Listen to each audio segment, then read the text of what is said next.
Jill. Hello, everyone. I'll begin by offering heartfelt congratulations to Four Women Scotland and all of our Turf Island sisters on their historic victory at the UK Supreme Court, whose unanimous April 16th decision confirmed that sex is real and biological under UK law. Who knew?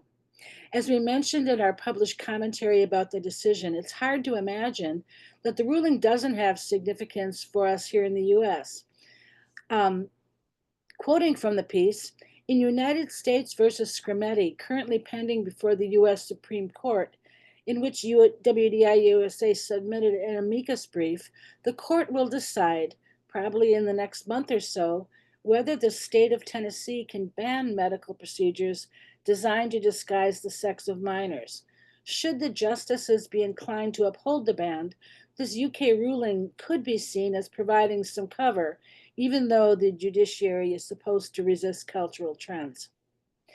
In an ex post, Kara provided an analysis of US media coverage about the UK ruling and found it to be surprisingly balanced, while acknowledging that none of this coverage is perfect and continues to reveal an obvious bias.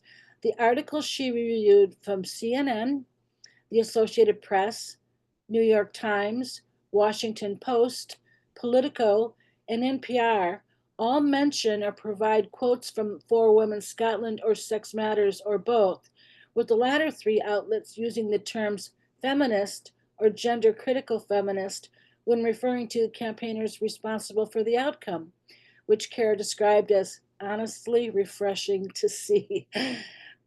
Next, I'll provide an update on some recent activities of our chapter. Our state legislative advocacy team had a record-breaking week with 25 bills acted upon. This breaks our prior record of 12 in 1 week. Whenever the SLE team acts on a bill, we put the declaration, the WDI USA website, and our radical feminist analysis directly before the eyes of the lawmakers involved. We have acted on more than 150 state bills so far in 2025. Volunteers interested in joining our SLA team or learning how to submit testimony on behalf of WDI USA are encouraged to email info@womensdeclaration-usa.com. As it's been 2 years since we last collected prison FOIA data, we decided it was time for an update. This year, our contacts will not only request information regarding the number of male inmates currently incarcerated in women's prisons, but will also ask for a percentage-based breakdown of primary offenses committed by these individuals, categorized by crime type. Additionally, at a recent networking meeting, volunteers focused on brainstorming potential actions at NCAA headquarters to directly follow our September convention, since the NCAA is also located in Indianapolis, where it will be held. Last week, in the case of Orr v. Trump, 6 of the 7 trans or non-binary identified plaintiffs suing the Trump administration over the section in Executive Order 14168 requiring the State Department to issue passports that accurately reflect the holder's sex were granted a preliminary injunction by a federal judge in the District Court of Massachusetts.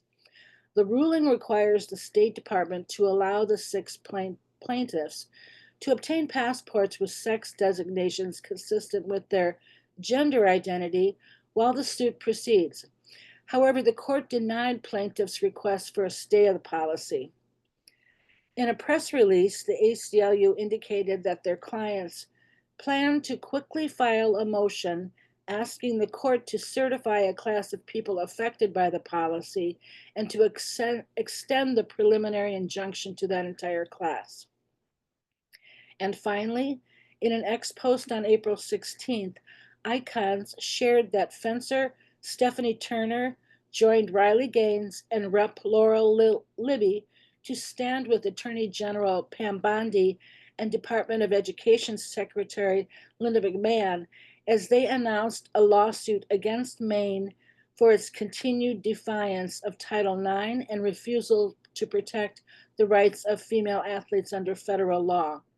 The lawsuit appears to be the first enforcement action undertaken by the recently announced Title IX Special Investigations Team, a collaboration between the U.S. Department of Education and the Department of Justice to ensure timely, consistent resolutions to protect students, and especially female athletes, from the pernicious effects of gender ideology in school programs and activities amid a staggering volume of Title IX complaints. And that's all I have today. Thank you.